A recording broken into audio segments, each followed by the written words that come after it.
Hey there, I'm Jacob and today I want to talk about my relationship. My quick introduction is that I'm 45 years old male and my wife Hazel is 44 years old female. We have one child and have been married for 5 years. We dated for a year before getting married, and during that period I was a writer who had been working on fiction novels. Hazel had been working as a junior journalist at a small magazine when we met at a book festival. The day we met, Hazel was wearing purple shirt with a pair of jeans. I do not like women who wear a lot of makeup, and Hazel was quite simple. Hazel was very talkative and I was a quite shy person. At that event Hazel was interacting with everyone and laughing aloud at everything. Everyone appeared pleased with her, but I wasn't one of them.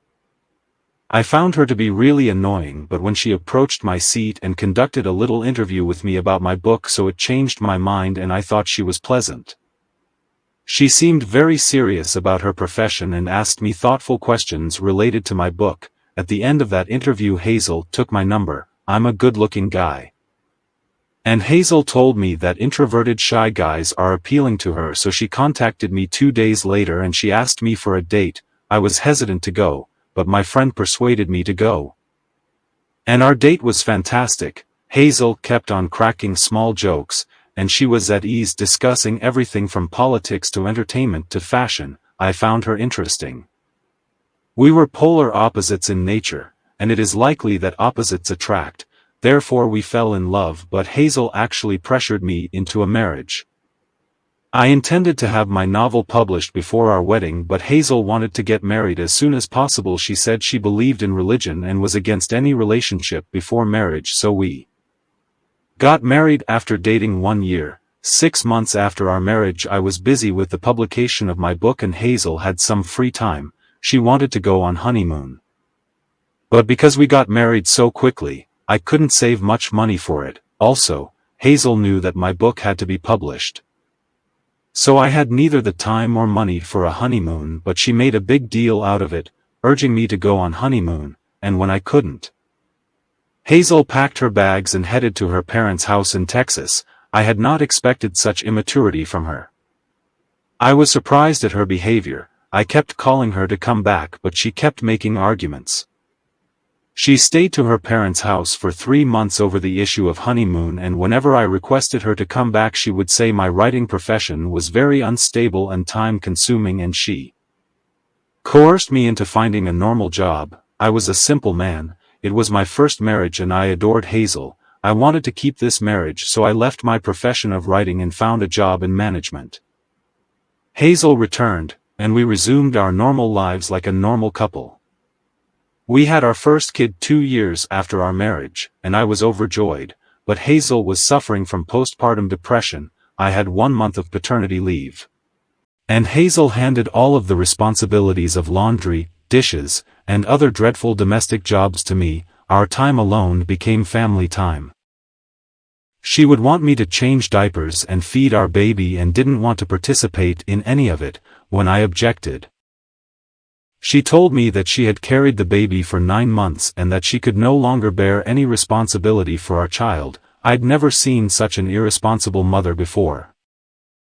So I assumed it was just a phase and postpartum depression. I was handling all of the housework, from laundry to cooking, as well as caring for our new baby on my own. And my paternal leaves were coming to an end, but Hazel was still not ready to take on any responsibilities. She would sleep all day, watch her shows, and would go to church every other day. I spoke with my mother and friends, and they suggested she might need therapy. I persuaded her to go to therapy, which she did. Therapy helped her, and her behavior towards me became more pleasant, but she still showed no interest in the baby. And she was asking me to leave my job because one of us needed to stay at home with the baby. So she expected me to play the role of stay-at-home dad so she would continue her journalist job. I had no problem in participating in parenting stuff and house chores, but I was not ready to do everything alone. I was not willing to leave my job again because of her demands. I attempted to reason with her, but she argued she never wanted to have a baby and that I was the one who pressured her, which was untrue because it was our mutual decision. We had a big fight when Hazel kept pushing me to quit my job and do freelance work on Upwork or Fiverr. I told her she couldn't make decisions about my career all the time, and Hazel packed her bags once again and went to her parents' place, leaving the baby with me. Her parents, too, showed no interest in our son, and they never came to meet him. They just called us to send congratulations. I was shocked and sad at her behavior towards our baby. I called my mother and explained the whole situation. My mother came to watch the baby so that I could return to my office. My mother stated that Hazel was depressed. I kept calling Hazel throughout that time since it was difficult for both me and the baby. I was a new father who wished a normal family life but found myself alone in that chaos. Worried about my baby, worried about earning, worried about our marriage, but Hazel kept declining my calls. After 15 days of Hazel's full disappearance, I phoned her parents. And instead of saying anything to their daughter, her father began lecturing me on how horribly I treat Hazel and how she needed time as a new mother. I ended the phone and decided never to contact them again, but Hazel called a few days later and apologized, saying she needed time to adjust to her new life as a mother and that she was trying her best. I once again gave her my time and took care for my child with my mother for 3 months alone. Hazel returned after 3 months and convinced my mother to stay with us so that we could both work and my mother could care for the baby. My mother has a big heart. And because she had been caring for my kid since the beginning and was already bonded to him, she consented to stay with us. When Hazel returned, she showed me more devotion, gave me expensive gifts, bought toys for our baby, but still didn't show any care towards our baby. At the time, I was used to her behavior, so I stopped caring. I spent several hours with our baby, feeding him after I got home from work, playing with him, while Hazel merely bought him toys and when I got home from work. I spent time with my mother and the baby, and Hazel would return from her day job, drink tea with us, and tell us she had to attend a work event.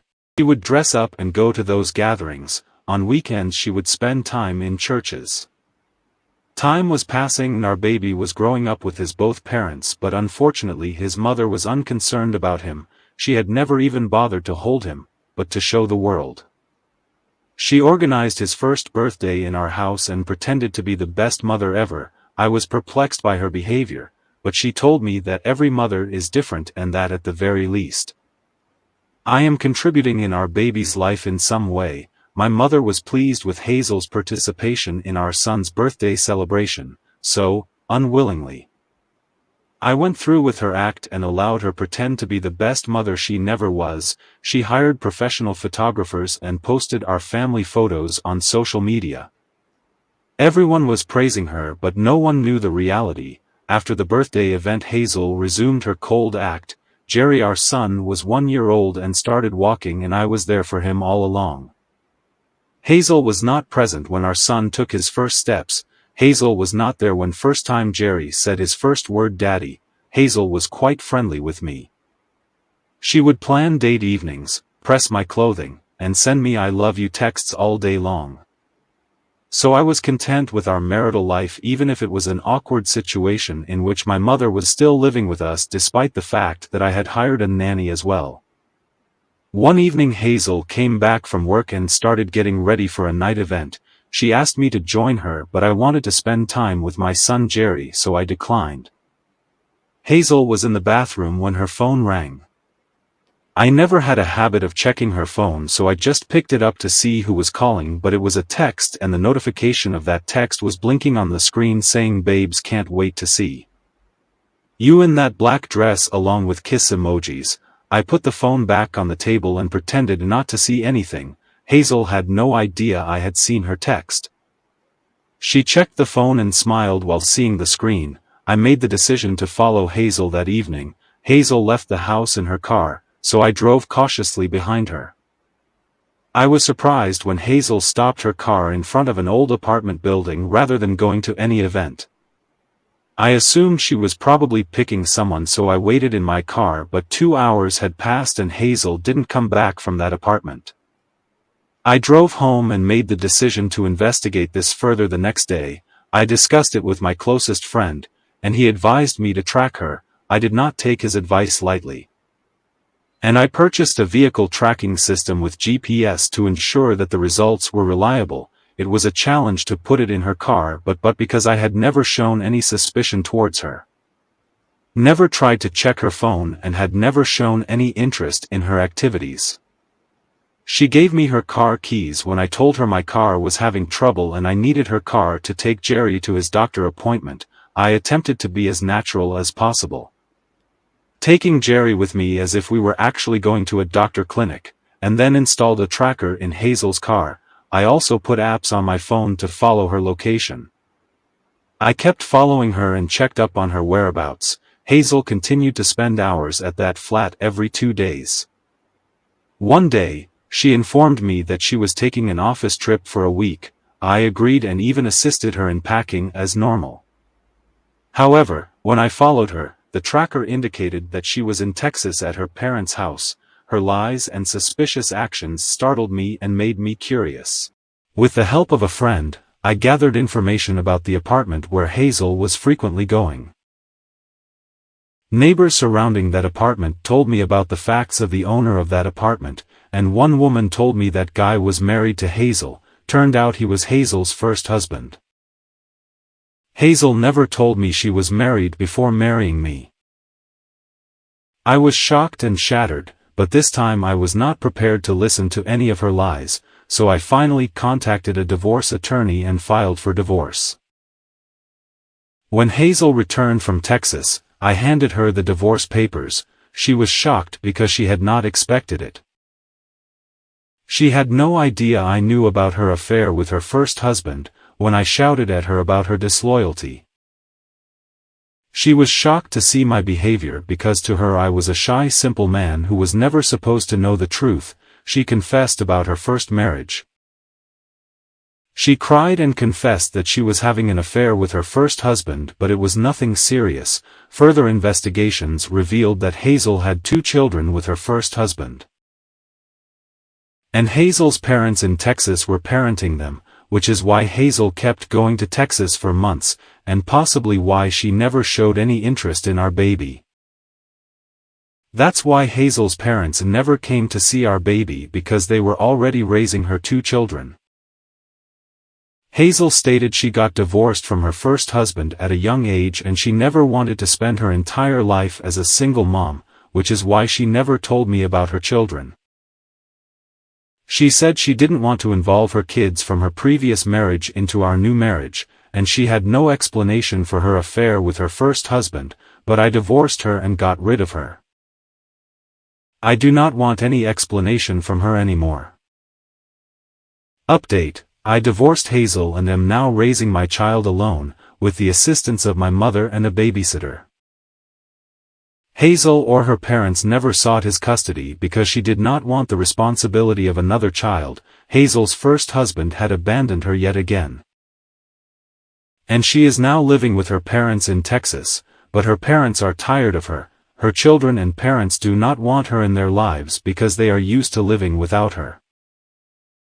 Hazel begged me for reconciliation, but I do not want to do anything with this woman again. Hazel tried to phone my mother and asked her to convince me, but I'm quite happy without her. And my mother now knows about her betrayal, so my mother is content with happiness, and my son, Hazel's parents, got in touch with me. They apologized and expressed their shame at her deception and expressed their want to get rid of her. However, I don't care about their apologies. I've picked up writing again and am currently working on my next book so that I may quit my managerial position and devote myself full-time to writing. A coworker expressed interest in me. But I'm cautious of dating anyone right now because I'm fully concerned about my son's well-being. I don't have a romantic relationship, but I do get along well with my coworker. And she treats my son with a lot of kindness. I can need your guidance on how to go with my relationship with my coworker and how to start trusting women again. Please leave your suggestions in the comments section. Thanks for tuning in. Remember to hit that like button and subscribe to my channel. Until next time, keep on living life to the fullest.